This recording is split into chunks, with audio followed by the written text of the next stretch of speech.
다시 보기를 끊고. 자, 반갑습니다. 일단 오늘 저녁 경기들이 아직 시간이 조금 남아있긴 해요. 지금 7시부터 시작이기 때문에 7시 9경기 그리고 노르웨이 리그 3경기 분석을 해보도록 하겠습니다. 일단 어제 얘기를 잠깐 하자면, 어제 이제 국내 딱 한 조합밖에 안 갔거든요. 수원FC 오버 그리고 대구 프렌이었는데, 대구는 사실상 2대0일 때 끝났다 봤고, 수원FC가 이제 계속 이제 득점이 안 나다 보니 오버가 안 나올 줄 알았는데, 오히려 막판에 2골 넣으면서 오버가 나고, 오히려 당연히 프렌을 할 줄 알았던 대구가 2대0에서 2대3으로 역전이 됐습니다. 그래서 마지막 극장골만 아니었으면 적중이 됐는데 그게 좀 아쉽고. 자, 그러면 이제 오늘 J리그는 일부 2경기밖에 없고 나머지 다 K리그이기 때문에 웬만하면 K리그 위주로 가야 될 것 같습니다. 자,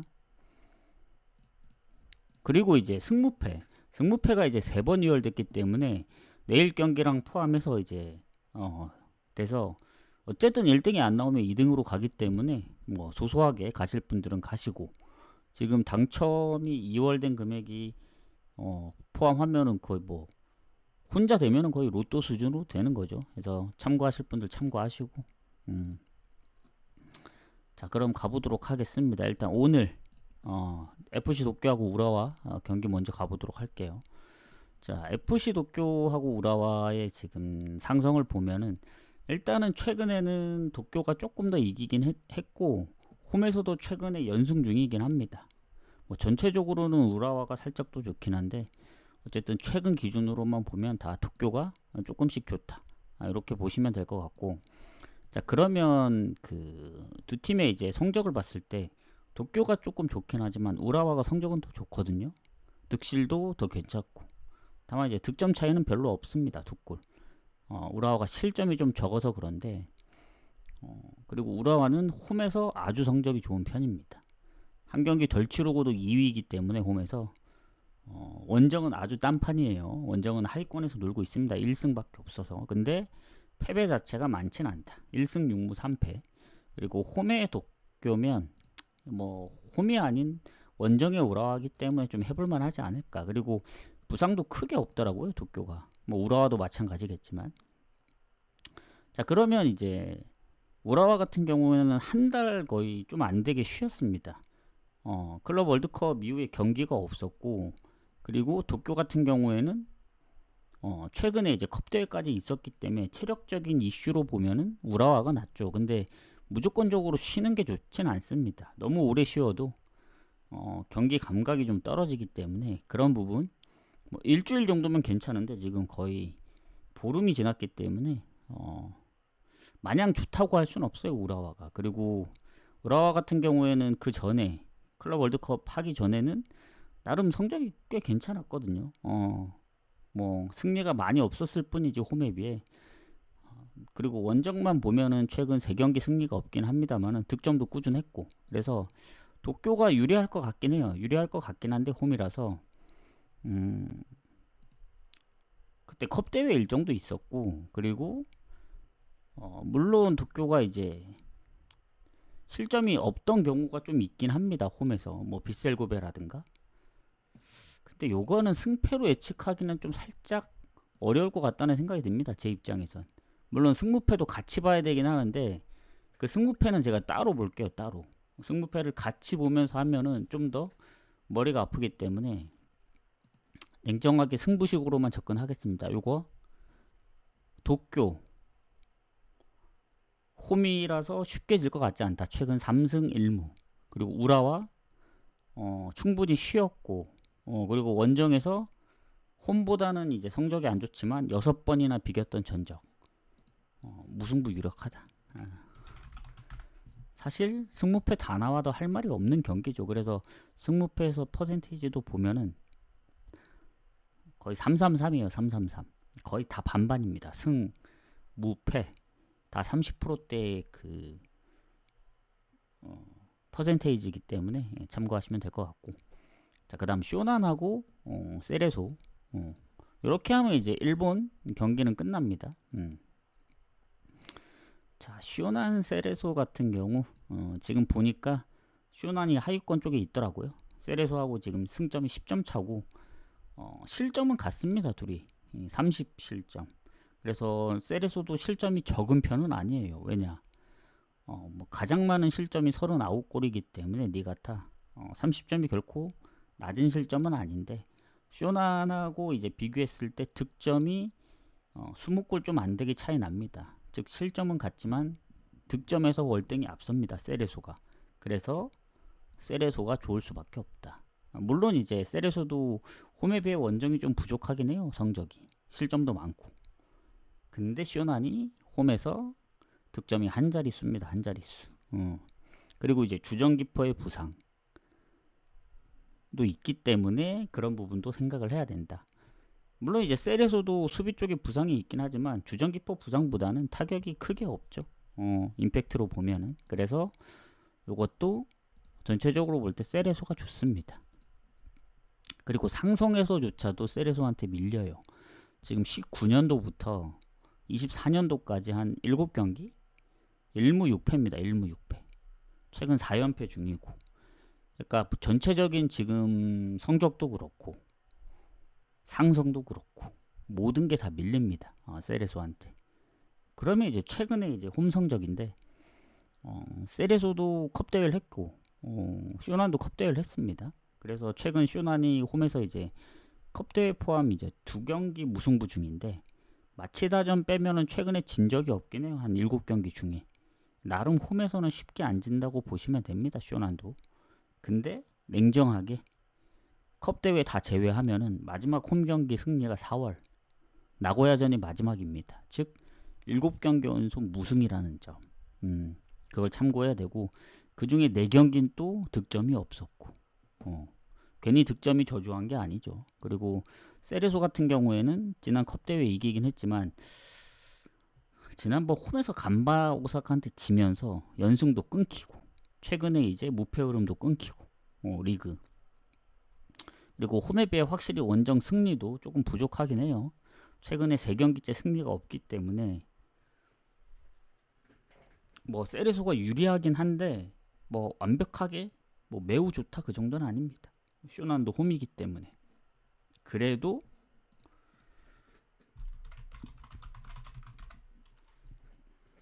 이렇게 봐야죠. 오사카 승무 쪽으로 봐야죠. 오사카 쪽으로 배당이 빠지는 것도 이해를 합니다.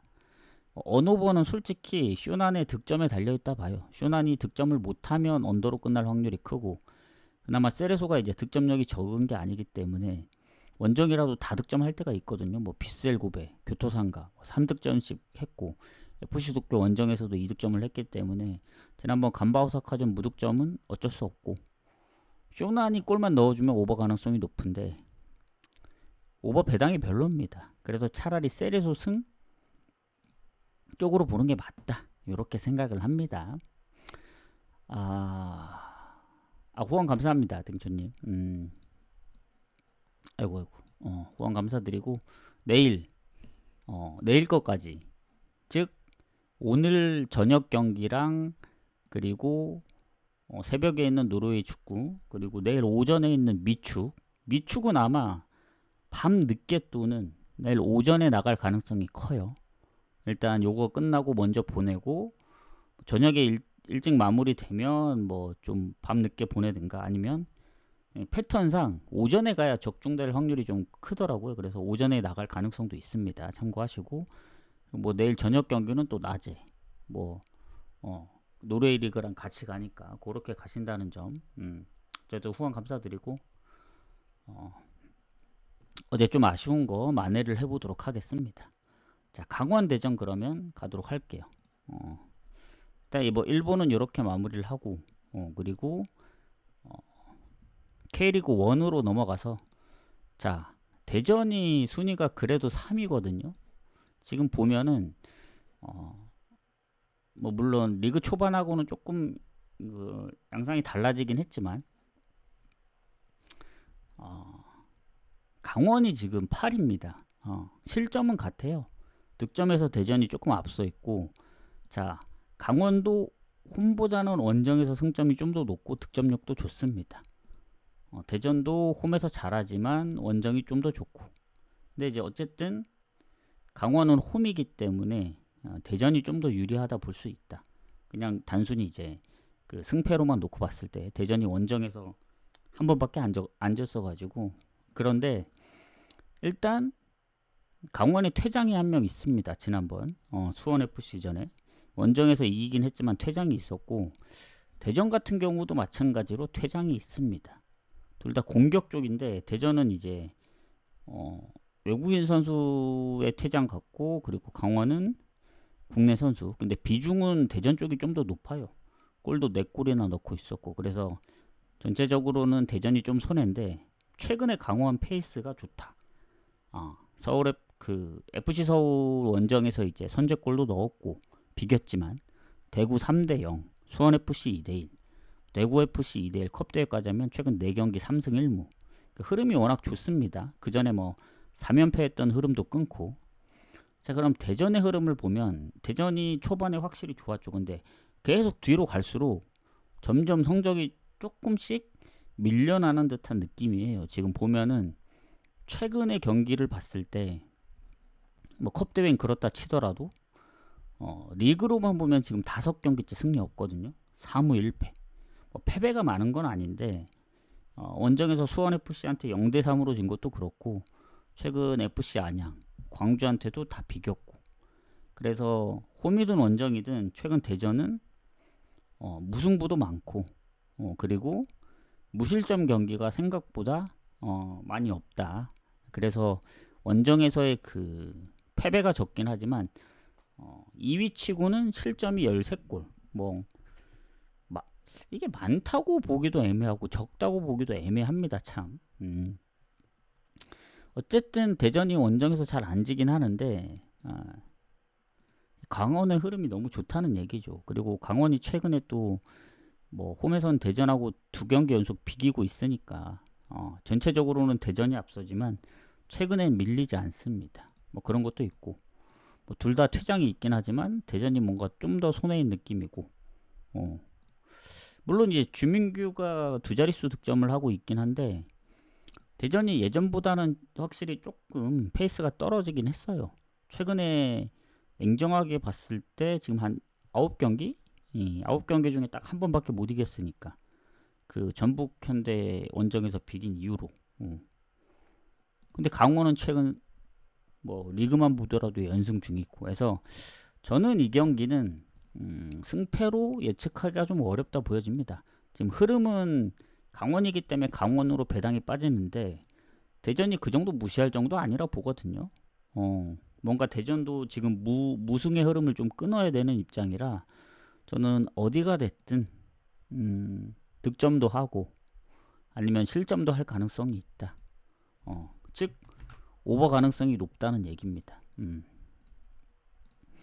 그래서 요 경기 같은 경우에는 오버를 보겠다. 그 와중에 세레소 승리 지금 배당이 또 빠졌는데 1.81까지 빠지면은 여기서 더 빠지면 사실 메리트가 좀 떨어지거든요. 분석 끝날 때까지 어찌 될지 모르겠는데 일단 오버를 좀 보도록 하겠습니다. 요건 오버도 배당이 빠졌죠. 자, 포항 전북 가도록 하겠습니다. 자, 전북이 너무 좋긴 해요. 지금 성적이 보시면 아시겠지만 1위입니다. 1위. 득점도 10골이나 앞서는데 실점도 10골이나 앞선다. 즉 플러스 마이너스 하면 포항은 제로고 전북은 플러스 20입니다. 압도적으로 다른 팀들보다 높고 득점도 그렇지만 실점도 적어서 홈 원정 성적이 뭐 다 좋아요. 현재까지 1위죠. 근데 포항이 바로 뒤를 쫓고 있다. 오늘 이기면 순위가 바뀝니다. 홈 순위. 전체 순위는 안 바뀌지만. 그래서 포항도 지금 4위이기 때문에 전북이 여기서 더 달아나면 다른 팀들도 쫓아가기가 좀 힘들어요. 그래서 반드시 좀 승리가 필요하다. 전북을 제동을 걸려면. 그리고 홈이기 때문에 아무리 원정 전북이 성적이 좋다 한들 포항도 해볼 만하다. 그리고 뭐 큰 부상은 없는데 문제가 있습니다.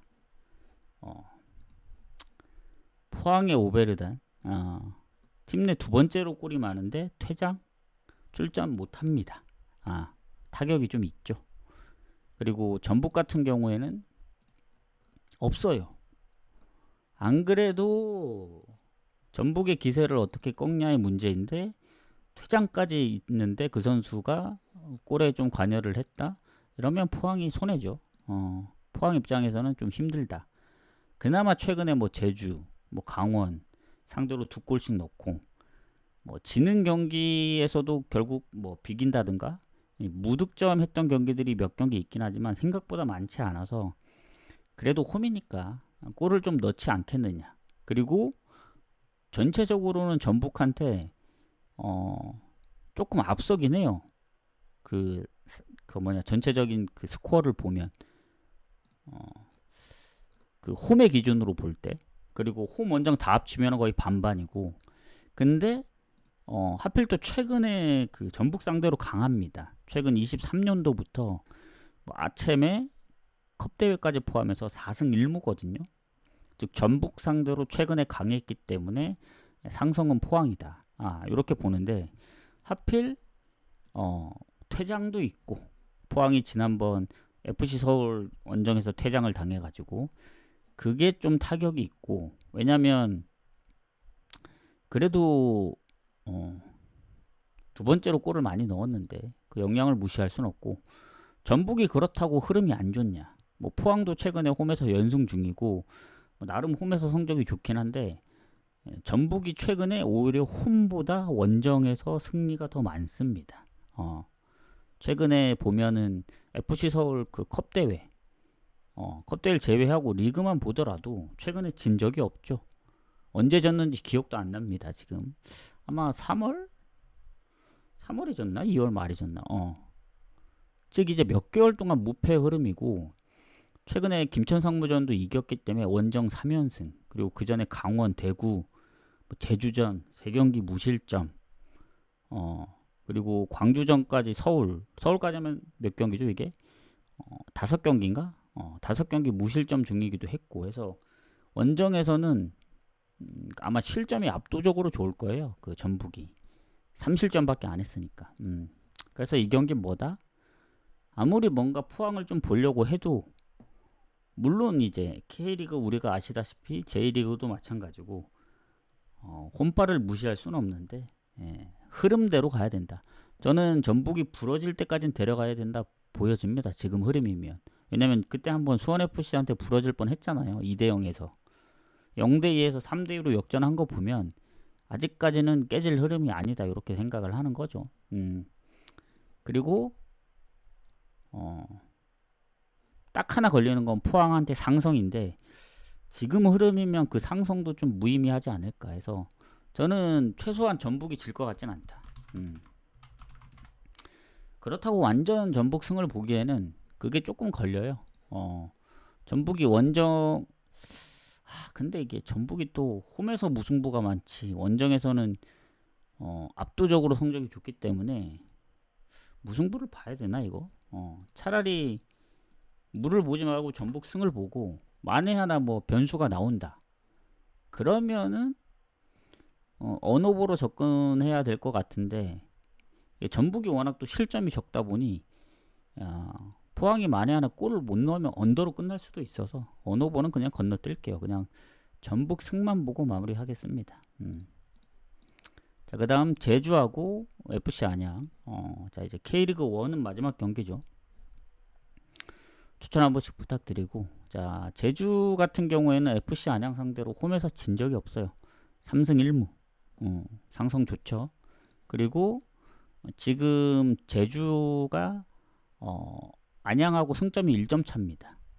득실도 큰 차이가 없고, 오늘 경기에 따라 이제 순위가 바뀔 수 있다. 그리고 제주가 그나마 홈에서 성적이 좀 더 좋고, 안양은 뭐 비슷하고.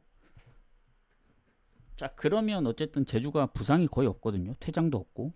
근데 FC 안양도 문제가 뭐냐, 지난번 광주 FC전에 퇴장이 있었습니다. 못다 다음으로 두 번째로 골이 많은 마테우스의 퇴장. 6골입니다. 여기도 타격이 있죠. 물론 이제 그런 경우가 있어요. 뭐 골을 많이 넣었다 하더라도 최근에 골에 관여를 했느냐. 물론 마지막 골이 5월 말이긴 합니다. 아까 뭐 포항 전북도 그렇고 뭐 최근에 얼마나 골을 관여했느냐도 중요하긴 한데 물론 전체적으로 봤을 땐 그래도 골에 관여한 선수들이 빠지는 게 타격이 없을 수는 없습니다. 뭐 어시에 도움을 줬을 수도 있고 지금 제주 홈인데 안양 입장에서는 타격이 크죠. 물론 안양도 원정에서 골이 없는 게 아닌데 최근에 실점도 좀 꾸준하고 무실점 경기가 거의 없어요. 거의. 그리고 제주 같은 경우에도 최근에 한번 흐름이 좋았다가 다시 또 3경기째 승리가 없기 때문에 가져와야 된다. 그리고 무엇보다 홈이잖아요. 홈. 홈인 만큼 그래도 요거는 제주 사이드로 좀 봐야 되지 않을까. 근데 완벽하게 제주 승을 보기에는 그런 불안감이 좀 있죠. 아까 뭐 전북하고는 다르게 뭐 무패 흐름도 아니고 안양이 유일하게 원정 무승부가 없는 팀이긴 하거든요. 그래서 만약에 물을 버린다 뭐 그러면 뭐 승패로 봐도 되는 건데 처음으로 비길 수도 있다는 생각도 들고 해서 일단 요건 제주 승부 사이드로 봐야 될 것 같아요. 일단 웬만하면 질 것 같진 않은데 안양도 최근에 수원FC, 강원FC를 2대1, 3대1로 잡았고 김천 상무한테도 한 골밖에 안 줬거든요. 0대1. 그래서 지더라도 안양은 대부분 경기들이 좀 쉽지 않다. 그러니까 상대 팀들이 쉽게 이겼던 경기들이 생각보다 많지 않다고 좀 느껴집니다. 해서 이렇게 결론을 내리고 그 다음 이제 K리그 2로 넘어가서 전남 수원 가도록 할게요. 자, 상위권 싸움입니다. 상위권 K리그 2에서 지금 K리그 2 보면은 인천이 독주를 달리고 있었는데 약간의 제동이 걸렸고 지금 전남 수원이 쫓아가고 있는데 수원이 그래도 7점 차로 쫓아갔거든요. 경기 수는 다 동일합니다. 그래서 더 쫓아가야죠. 더. 전남도 지금 최대한 이제 점수차를 더 좁혀 놔야 되고 그리고 전남이 홈이잖아요. 뭐 물론 수원 삼성한테 최근에 뭐 성적은 뭐 전적들도 오래됐고 해서 그렇긴 한데 K리그 2에서 어쨌든 홈에서 1대1로 비기기도 했고 예전에 K리그 1에서 6대4로 이겼던 전적도 있고 그래서 결국 홈에서 안 좋은 상황이 아닙니다. 그리고 최근에 전남이 연승 중이죠. 4경기 무패. 그리고 홈에서도 딱 한 번만 졌는데 그때가 이제 부산이었나? 그래서 5승 2무 1패로 상당히 좋습니다. 물론 수원 삼성도 5승 2무 2패로 원정 성적이 좋은데 원정에서 실점이 2자릿수고 전남은 또 실점이 1자릿수이기 때문에 자 그리고 득실을 보면은 확실히 수원 삼성이 좀 더 좋을 수밖에 없어요. 왜냐? 실점은 전남이 적지만 득점에서 10골 이상 차이 나기 때문에 플러스 마이너스가 이미 수원이 좋을 수밖에 없다. 뭐 전남도 나쁜 편은 아니지만 해서 전체적으로 보면은 뭐 완전 결장은 없는 것 같아요. 수원 삼성 뭐 이적도 있긴 하지만 비중이 그렇게 높은 건 아니고 그래서 전체적으로 좀 애매한 선수들이 있는데 그거 빼면은 뭐 거의 반반이라고 봤을 때 일단 전남이 최근에 흐름이 너무 좋다. 홈에서 부산한테 진 거밖에 없기도 하고 최근에 인천을 2대1로 잡았거든요. 인천한테 제동을 건 게 전남입니다. 전남. 왜냐면 인천이 뭐 컵대회에 울산한테 지긴 했지만 그 전에 이제 무패 흐름을 계속 달리고 있었거든요. 그 제동을 건 게 전남이에요. 그래서 전남이 인천을 잡은 것도 있고 최근에 경남전까지 포함하면은 홈에서 그 화성 FC전 빼고는 생각보다 실점도 적고 그리고 물론 수원 삼성도 최근 충남 아산 뭐 아슬아슬하게 3대2 승리 그리고 경남, 성남, 뭐 부산, 충북, 청주 모든 경기에 공통점이 하나 있습니다. 꾸준하게 실점이 있었다. 결국 이기더라도 수원 삼성은 뭐 홈에서 뭐 다득점 차로 이기고 원정에서도 다득점 차로 이기긴 했지만 뭐 그때 부산의 퇴장의 변수도 있었고 결국엔 충남 아산전도 2골을 내줬습니다. 근데 전남같이 홈에서 잘하는 팀한테 골을 안 먹힐 확률이 적죠. 그래서 요 경기도 비길 가능성이 좀 높긴 해요. 전남이 아무리 인천을 잡았다고는 하지만 수원 삼성한테 뭐 득점력에서 밀리고, 수원 삼성도 원정에서 쉽게 지는 팀이 아니고, 최근에 또 수원 삼성이 원정 실점은 꾸준하게 있었다지만 4연승 중입니다. 5경기 무패. 수원도 최근에 진 경기는 컵 대회 제외하면은 인천전이에요. 인천 6월 중순에. 그 전으로 가면 이제 이랜드전 3월까지 가야 되기 때문에 웬만하면 안 지죠. 근데 전남이 최근에 인천을 잡은 것도 있고 쉽지 않기 때문에 요거는 무승부 가능성이 높습니다. 그래서 뭐 배당을 높게 갈 거다 하면은 뭐 무승부를 가도 되는데, 저는 그래도 전남이 홈이기 때문에 프렌 쪽으로 봐야 되지 않나. 아니면 반대로 이런 경기 오히려 승패로 갈린다 해서 뭐 오버를 찍어도 되는데, 오버 배당이 제일 낮아요. 뭐 수원 삼성 승, 전남 프렌, 뭐 언더, 뭐 모든 배당을 따졌을 때 오버가 제일 배당이 낮습니다. 근데 오버 확률이 아주 높냐? 무조건 오버 나온다는 그런 생각은 안 합니다. 왜냐면 무승부를 좀 염두에 두고 있기 때문에, 뭐 전남도 홈에서 다득점 경우가 많긴 한데 수원 삼성도 워낙 득점력이 좋고, 뭐 충북 청주처럼 3대3 무승부가 나올 수 있기 때문에, 충남 아산도 2대3. 근데 뭐 그렇게 생각하면 오버도 나빠 보이진 않긴 하네요.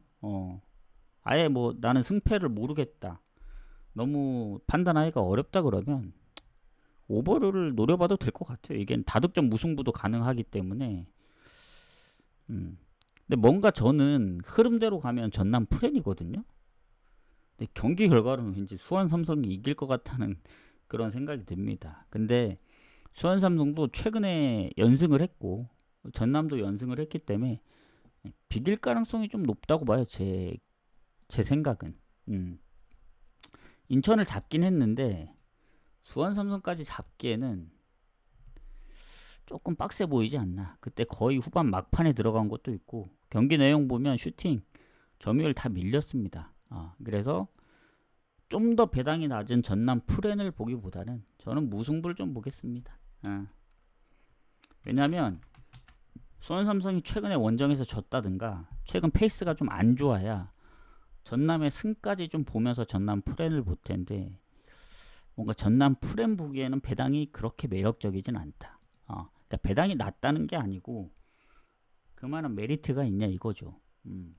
근데 이러다 수원 삼성이 이겨버리면 결국엔 프렌을 가는 순간 배당이 낮기 때문에 금액을 높여가야 되는 경우이기 때문에, 이럴 거면 그냥 둘 다 잘하기 때문에 그냥 물을 노려도 되지 않을까, 이런 생각입니다.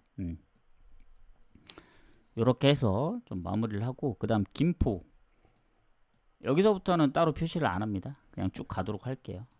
나중에 조합에만 같이 나가고. 자, 김포 안산 가보도록 하겠습니다. 추천 한 번씩 눌러주시고. 자, 김포 안산은 뭐 하위권 싸움이죠.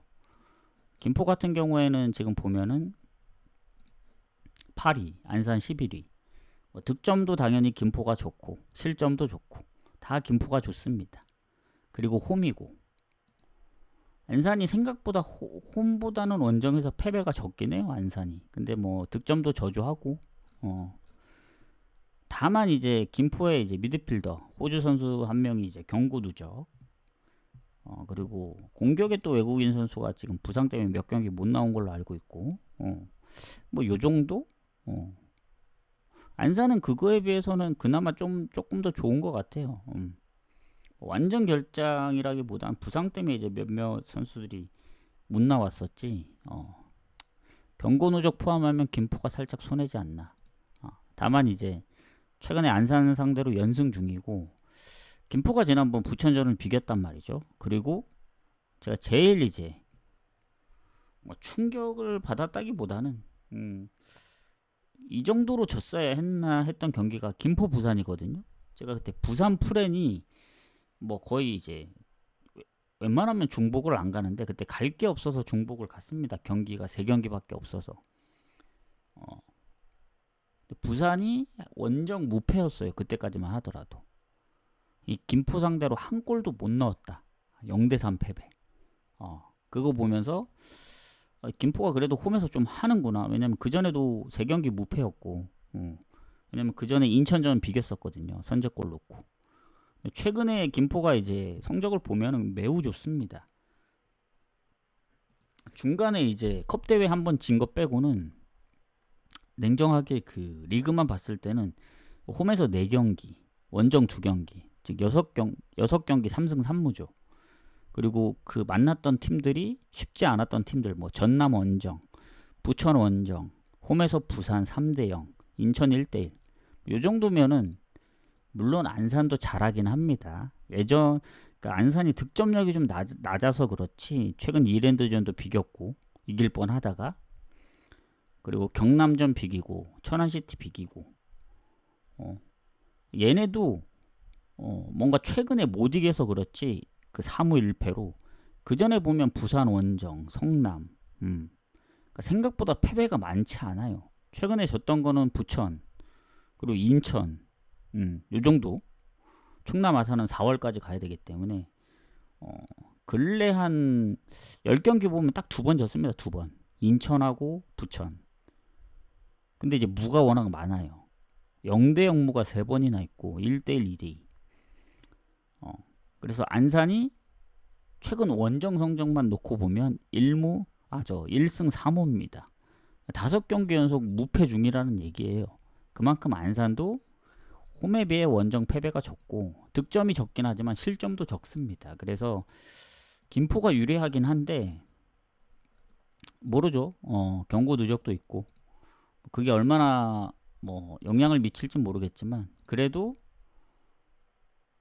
김포 볼 수밖에 없다. 그때 부산 경기 생각하면은 김포 데려갈 수밖에 없어요. 왜냐? 최근 4경기 성적을 보면 3승 1무, 홈에서 8골 넣을 동안 1실점 했거든요. 리그에서. 이 정도면 뭐 김포 봐야죠. 근데 왜 김포 승만 못 보느냐? 이것까지만 적고 넘어가겠습니다. 안산이 물을 너무 많이 키기 때문에 물을 완전히 배제할 수는 없어요. 냉정하게 이거 김포 승 배당 1.7 낮지 않지만 안산의 최근 페이스로 봤을 땐 무 캘 수도 있습니다. 뭐 부산 경기 하나만으로 갖고선 빡세요. 그래서 안산이 5경기 동안 1승 3무 할 동안 실점이 얼마나 많이 있었느냐? 거의 없었거든요. 그러면 언더 뜨면서 무 뜰 수도 있다. 근데 언더는 배당이 너무 낮고 완벽하게 승을 가기에는 조금 위험 부담이 있다. 이렇게 결론을 내리겠습니다. 자, 여기까지 하고 네네. 자주 오시니까 그렇게 하셔도 됩니다. 뭐 미축은 밤 늦게 갈 수도 있고 아니면 내일 오전에 갈 수도 있다. 이렇게 참고만 하세요. 아마 제 패턴상 오전에 갈 확률이 큽니다. 이게 자꾸 전날 가니까 더 안 되더라고요. 그래서 당일날 가야 뭐 배당이 떨어지든 말든 당일날 가야, 아니면 이제 그럴 수는 있죠. 조합은 미리 보내고 구매를 당일날 할 수도 있다. 내일 오전에. 어쨌든 미축은 오전에 가면 배당이 많이 바뀌긴 합니다. 저번에는 언오버가 바뀌었더라고요. 2.5에서 막 3.5로 바뀌고 막 그래가지고 어쨌든 후원 감사드리고 요거는 방종하고 7시 마감이니까 6시, 늦어도 6시까지는 보내드릴게요. 뭐 더 빨리 보낼 것 같긴 합니다. 자, 이랜드하고 성남 가도록 하겠습니다. 추천 한 번씩 부탁드리고, 자, 이랜드 성남 같은 경우에는 일단 상성을 먼저 보자면 최근에 성남 상대로 연승 중이고, 그 이랜드 같은 경우에는 지금 이랜드 쪽으로 배당이 빠지거든요. 그러니까 성남이 아시겠지만 이제 리그 초반에 성적이 좋았어요. 무패 흐름을 이어가다 보니, 근데 뒤로 가면 갈수록 성적이 안 좋습니다. 그래서 지금 승점도 이랜드한테 밀리고 득점도 밀려요. 득점이 거의 2배 차이거든요. 2배 더 넘게 차인데 그나마 커버할 수 있는 건 성남의 실점이다. 실점. 지금 인천이 실점이 가장 적고 그 다음으로 적은 팀이 어디냐면 성남입니다. 인천 13골, 성남 17골. 근데 성남의 문제가 뭐냐면 득점이 밑에서 2위예요. 안산 다음으로 득점이 낮습니다. 15골. 꼴찌인 천안시티보다 한 골이 부족해요. 그러니까 뭐 플러스 마이너스 하면 마이너스 2라서 뭐 나빠 보이진 않는데 이랜드가 32골을 넣고 있기 때문에 득점에서 많이 차이가 납니다. 그래서 득실은 그래도 플러스 마이너스 제로인 이랜드가 좋다. 이렇게 보고 하필 또 홈입니다. 이랜드가 홈에서 성적이 좋아요. 그리고 성남이 홈보다 원정이 조금 더 안 좋고, 그리고 뭐 전체적으로 보면은 뭐 경고 누적이나 퇴장은 없긴 합니다. 뭐 약간의 부상 때문에 못 나온 선수들이 몇 명 있었긴 한데 성남은 그거에 비해 결장이 크게 없는데 이 성남의 문제는 뭐냐면 공격의 외국인 선수 득점 비율이 너무 높아요. 아까 성남이 15골이라 했죠. 그 중에 9골을 이 선수가 넣고 있다. 사실상 골을 넣는 선수가 별로 없어요. 수비 쪽에는 아예 골을 넣은 선수가 없고 지금 현재 어쨌든 성남이 리그 초반에도 성적이 좋긴 했지만 무가 좀 많았던 걸로 기억합니다. 그러니까 지지 않았을 뿐 막 승이 압도적으로 많았다 이런 느낌은 아닌데 뒤로 갈수록 그 무승부도 없고 패배도 많아지다 보니 최근에 충북 청주 상대로 오랜만에 승리를 하긴 했지만 다시 또 4경기째 승리가 없어요. 다시 또 안 좋아지기 시작합니다. 더 안 좋은 건 뭐냐, 그 충북 청주 원정에서 1대0으로 이겼지만 그전에도 문제였던 게 득점력이었는데 최근에 4경기 연속 무득점이에요. 충남 아산 0대2, 화성FC 0대1, 천안시티 0대0, 부산 0대0. 물론 부산하고 비긴 거는 잘했다고 볼 수는 있죠. 부산이 못하지 않기 때문에. 근데 중요한 건 득점이 없다는 얘기입니다. 성남. 그러면 이랜드는 어떤 팀입니까? 안 그래도 오버가 많고 지는 한이 있더라도 어떻게든 득점을 하는 팀이 이랜드입니다. 그래서 32골에 32실점을 하고 있는 거죠. 그래서 최근에 보면 안산 2대2, 충북 청주 1대2, 충남 아산 1대1. 최근에 골을 못 넣었던 경기가 이제 이랜드가 언제냐고 하면은 충북 청주 4월까지 가야 됩니다. 즉 성남이 득점이 없고 실점이 적다고 해서 최근 0대0으로 비길 확률이 크냐, 아니면 이랜드가 그래도 실점을 하는 한이 있더라도 골을 넣어서 이길 확률이 크냐라고 봤을 때 이랜드가 크죠. 왜냐면 저는 뭐 실점도 중요하게 보지만 이 비슷한 상황이거나 아니면 순위 차이가 별로 없거나 뭐 그랬을 때, 아니면 하위권에 있는 팀, 특히 너무 하위권에 있지만 득점이 유독 높다. 그러면은 그 팀은 이길 확률이 좀 높다고 봅니다. 왜냐? 실점을 많이 해서 득점보다 실점이 많더라도 결국엔 이길 수 있는 골을 많이 넣었다는 게 중요하거든요. 근데 성남은 실점은 적긴 하지만 결국엔 어떻게든 비길 수는 있어도 이길 확률이 적다는 거죠. 왜냐? 골이 없기 때문에. 그래서 최근 4경기 중에 2경기를 비겼지만 4경기 다 득점이 없었다. 그래서 결론은 뭐다? 실점이 많더라도 골을 넣을 수 있는 확률이 있는 팀을 가야 된다. 제가 볼 때는.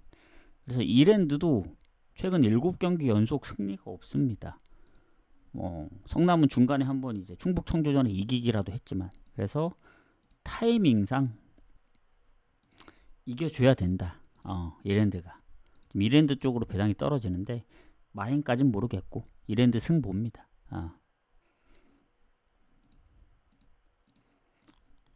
이랜드 승보고 그 다음에 보니까 마지막 경기네. 화성FC하고 부산. 자, K리그2 마지막 경기 가보도록 하겠습니다. 추천 한 번씩 부탁드리고. 자, 아까 뭐 부산 얘기를 잠깐 했는데 부산이 나왔죠. 자, 부산 같은 경우에는 화성하고 딱 2번 붙었더라고요. 컵대회 1번, 최근 2부에서 1번.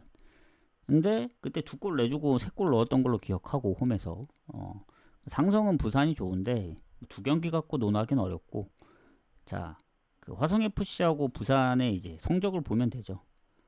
일단은 부산도 득실이 괜찮습니다. 뭐 득점이 조금 약해서 그런데 화성보다는 좋기 때문에 뭐 승패도 괜찮고 승점도 10점 이상 차이 나고 그리고 부산이 이제 원정에서 잘했다 했잖아요. 근데 그때 처음으로 졌습니다. 김포한테. 그래서 첫 패배를 내줬는데 5승 3무 1패. 전남보다 3경기가 적은데 지금 18점으로 2위입니다. 원정. 그리고 화성FC는 그나마 홈에서 승점을 좀 챙기긴 했지만 과연 부산이 원정에서 연패를 당할 것인가? 그게 좀 중요하죠. 그리고 화성FC 같은 경우에는 은근히 좀 강팀들 상대로 좀 비볐더라고요. 예전에 인천한테도 1대0으로 지고 그리고 그때 부산도 잡을 뻔 했었고 그리고 대부분 한 골차 승부가 꽤 많아요. 최근에 인천한테 0대2로 진 거 빼면은 사실상 거의 대부분 한 골 차입니다. 뭐 이기든 이긴 적이 별로 없어서 그렇지 이기든 지든 아니면 뭐 비기든 그래서 최근에 부천전도 결국엔 0대1이었고 지난번 천안시티를 잡았잖아요. 그리고 문제가 뭐냐면 모든 이제 지표는 부산이 좋아요. 원정 성적도 그렇고 승점도 그렇고 득실도 그렇고 상성도 그렇고 근데 화성이 경기 내용을 보면은 대부분 한 골 차였고 쉽게 안 졌고 부산 원정을 이길 뻔도 했었고 그리고 최근에 승리도 있고 나름 홈에서 실점도 좀 적은 편이고 최근 뭐 부천, 성남, 안산, 이랜드, 천안시티 요 5경기의 공통점이 뭐냐면 실점을 많이 안 했어요. 지더라도. 그러니까 1실점 이상한 경기가 없습니다. 홈에서. 생각보다 실점이 많지가 않다. 홈에서. 그래서 화성이 홈에서 실점을 보면은 한 자릿수에 한 자릿수. 9실점. 득점이 8득점이어서 그렇지 실점이 적은 편입니다. 굉장히 하위권 치고는. 나머지 경남, 안산, 천안, 충북 홈에서 성적이 안 좋은 팀들 다 2자릿수예요. 한 자릿수의 실점인 팀이 많지 않아요. 홈에서 한 5팀? 그 정도밖에 안 됩니다. 뭐 그건 그럴 수 있다 치자. 그 부산이 잘하니까 상관없는 거 아니냐. 근데 요새 부산이 안 좋아요. 요새. 예전에 부산은 어땠을지 모르지만 최근에 부산이 이제 김포한테 진 것도 있고 뭐 워낙 실점이 적은 성남이어서 그랬을 수 있다고는 하지만 2경기째 득점이 없고 4경기째 승리가 없거든요. 부산이 충북한테 비겼죠. 수원 삼성한테 비겼죠. 그리고 김포한테 졌죠. 성남한테 비기고 4경기 3무 1패. 뭐 부산도 보면 패배가 많은 건 아닙니다. 근데 이제 최근에 홈에서도 성적이 안 좋고 부산이 원정은 그 정도는 아니지만 최근 페이스가 뭔가 무득점 흐름이고 생각보다 뭔가 좀 예전만큼의 흐름은 아니다 해서 안 그래도 홈에서 실점이 적은 화성인데 부산이 만약에 선제골을 못 넣든가 선제골을 내주게 되면 쉽지 않을 걸로 보여집니다. 해서 단순히 지금 성적만 보면 부산 가야 되지만 저는 요 경기가 좀 위험하다 보여요. 부산도 오랜만에 승리가 필요하고 화성 정도면 때려 눕혀야 되지만 예전부터 화성을 봤지만 화성FC는 쉽지 않다 이기기가. 이겨도 뭐 한 골차 일 가능성이 크고 그래서 이 경기는 부산으로 배당이 떨어지고 배당도 나쁘지 않은데 원정인 점을 감안하고 1패밖에 없지만 그 1패가 좀 큽니다. 최근 1패이기 때문에. 그리고 최근 4경기 중에 유일한 그 패배긴 하지만 어쨌든 4경기 무승 중에 그 한 경기가 포함되어 있다는 점. 해서 요거는 사실상 부산 승무로 보기도 좀 애매해요. 왜냐면 이게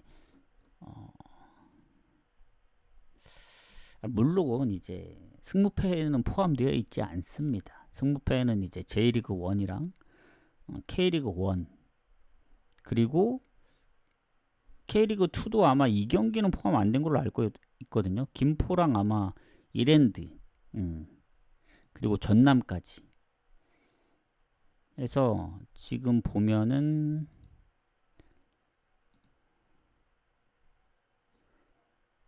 오늘 8경기죠. 8경기. 내일 6경기고. 해서 뭐 포함이 되어 있다면은 좀 애매했을 텐데 그러지도 않기 때문에 저는 사실상 화성 부산은 건너뛰어야 되지 않을까. 오히려 화성이 골을 못 넣는다는 가정으로 가면은 언더날 가능성도 있는데 배당이 그렇게 좋지도 않아요. 썩. 그러다 뭐 부산이 골이라도 많이 넣는 순간, 왜냐면 부산은 전적이 있어요. 전적. 원정에서 막 4대1로 이겼던 적도 있습니다. 물론 부산 이랜드전, 물론 이제 그런 경우가 많다는 건 아니에요. 드물긴 하지만 요거는 별로 추천드리고 싶지 않다. 이런 경기는 저는 개인적으로 패스하지 않을까, 그런 생각을 해봅니다. 자, 요러면 이제 마무리가 됐고 노르웨이 리그도 바로 가야죠. 같이. 저것만 따로 갈 수는 없잖아요. 바로 가보도록 하겠습니다. 지난번 노르웨이 2순위가 적중을 했었거든요. 진짜 운이 좋았어요. 왜냐면 너무나 확률이 높았던 경기가 이제 부러졌었기 때문에 딱 2경기 그때 뭐 배당도 3.5배였나? 그때 아마 저 카메하고 그때 원정 둘 다 원정승으로 갔었거든요. 한번 보도록 하겠습니다. 추천 한 번씩 부탁드리고.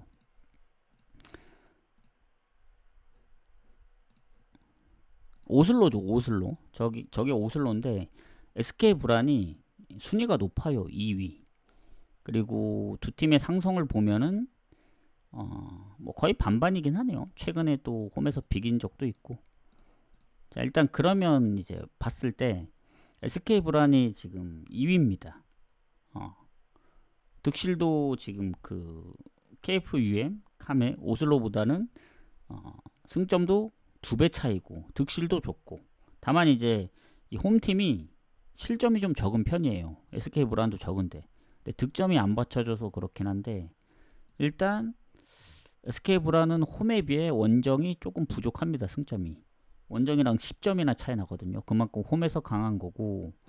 자, 지금 수비 퇴장도 있었습니다. 지난번 그 비킹 FK 바이킹 상대로 3대1로 이겼지만 퇴장이 있었고, 그리고 공격의 타박상 의심도 있고 해서 전체적으로 장기 부상자 포함하면은 결장자들이 생각보다 좀 있을 수 있다. 이렇게 보여집니다. 그래서 결장자 부분은 홈팀이 좋은데, 지난번 제가 이제 해우개순 상대로 2대0으로 잡았었거든요. 왜냐면 얘네가 최근에 흐름이 좋더라고요. 컵 대회에서 지긴 했지만 리그만 보면 5경기 무패입니다. 3승 2무. 스트램스 상대로 5대0, 브리네 상대로 1대1, 몰대 3대2, 해우개순 2대0, 로젠보르 1대1 원정 가서. 그래서 최근에 무패 흐름이고, SK브라는 3대1로 이기긴 했지만 퇴장도 있고, 원정이 홈보다 안 좋아요. 보데글림한테 0대3, 그리고 그때 함캄이었나? 함캄한테 아마 함캄이 지금 홈팀하고 성적이 엇비슷하거든요. 함캄한테 1대1로 비겼습니다. 선제골 내주고. 이런 거 보면은 그렇다고 이제 홈팀 풀행 가긴 좀 애매하고, 결국 어느 볼을 선택할 거냐, 아니면 무승부를 노려볼 거냐인데, 저는 그냥 무승부 찍는 게 맞다 봐요. 이런 경기는. 원래 제가 노르웨이 리그를 잘 안 가거든요. 웬만하면. 근데 경기가 워낙 없다 보니까 가는 건데, 물론 다음 달에 개막하면 뭐 이 상품 자체가 없어질 수도 있어요. 아마 이게 단기간만 하는 걸로 알고 있거든요. 노르웨이 리그가. 뭐 있어도 안 할 거긴 하지만 굳이 가야 된다면 뭐 무승부 정도? 그렇게 보도록 하겠습니다. 무 보시면 된다. 무. 자, 그 다음 경기 가도록 하겠습니다. 자, 몰데하고 스트램스 둘 다 순위가, 그래도 몰데는 제가 예전에 뭐 유로파 컨퍼런스에서는 조금 등장을 했었는데 지금 성적이 너무 워낙 안 좋고, 스트램스 상대로는 상성이 워낙 좋아요. 홈에서 지금 7연승, 20년도 이후만 보더라도 5연승 중이고 리그에서. 그래서 상성은 몰대가 좋습니다. 그리고 스트램스보다 승점이 8점 높고 득점은 비슷한데 실점에서도 좀 더 적기 때문에 득실도 다 몰대가 좋습니다. 그리고 물론 이제 둘 다 홈보다 원정에서 승점이 조금 더 좋은 편이에요. 스트램스는 홈에서 전패고 7전 전패. 몰대도 홈에서 승점이 좀 더 높긴 한데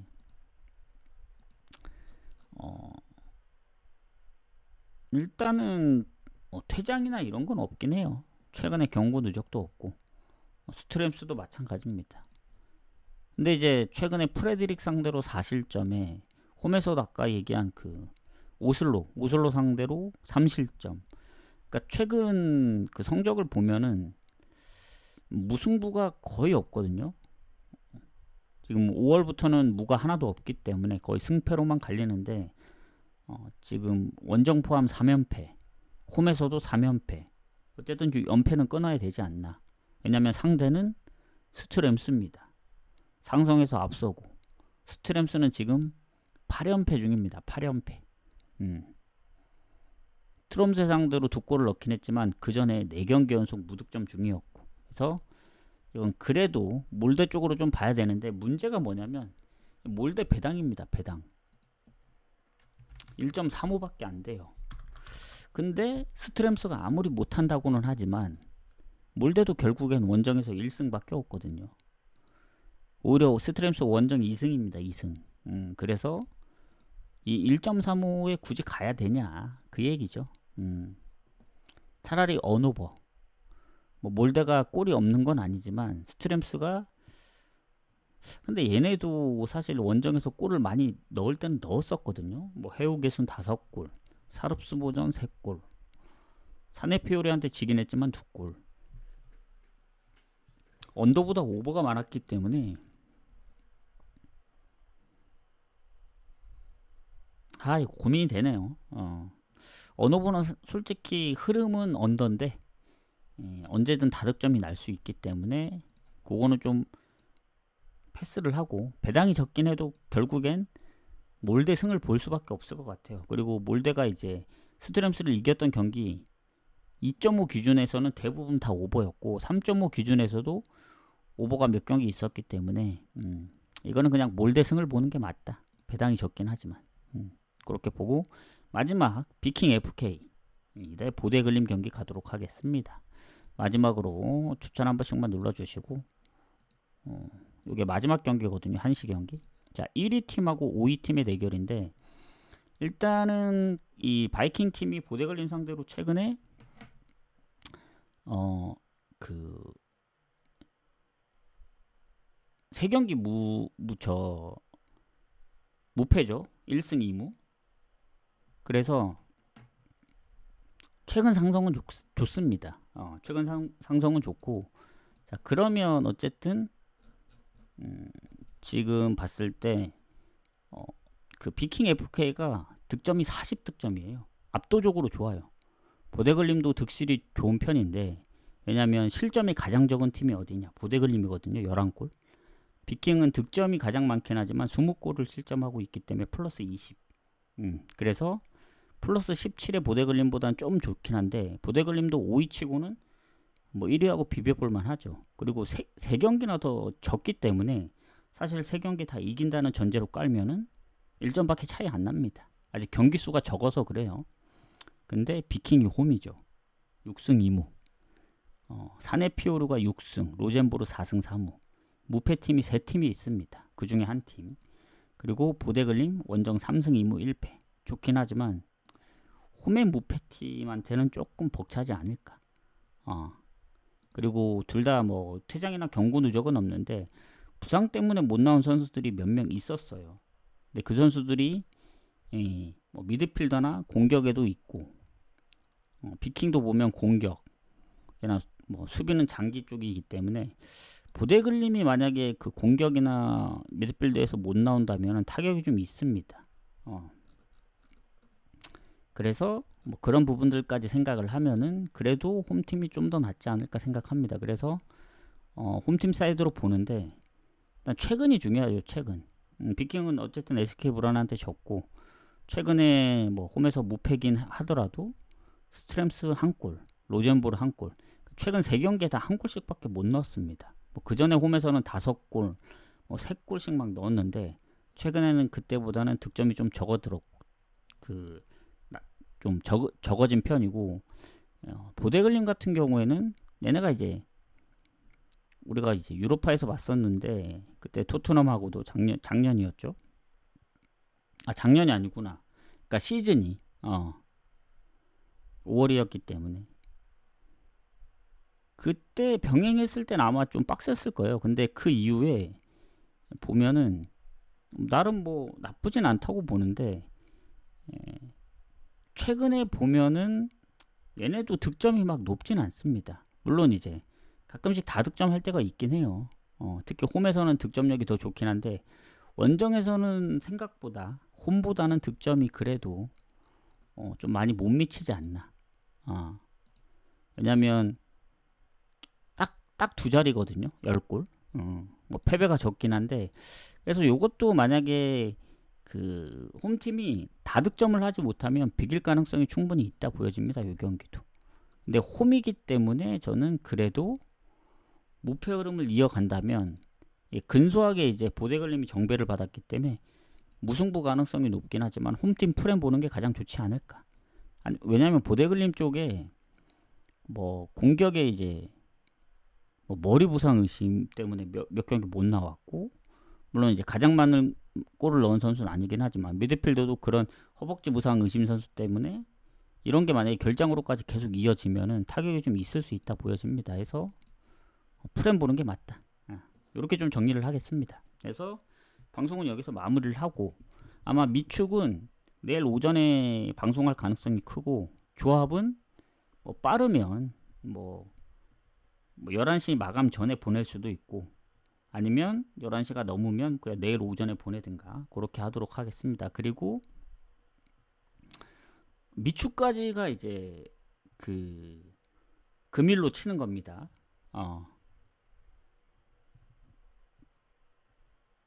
미축까지가 왜냐면 주말 저녁 경기가 생각보다 많지 않아서 그런 거기 때문에 참고하시고 왜냐면 오늘 12경기밖에 안 되기 때문에 내일 미축까지가 금일로 쳐서 이제 100개인 거니까 참고하시고 조합은 6시까지 보내드립니다. 마무리해서 아마 좀 대충 생각을 해놨는데 조금 고민되는 것들만 정리해서 보내면 될 것 같아요. 노르웨이 리그도 너무 갈 게 없으면 패스할 수도 있다는 점 어쨌든 참고하시고 저는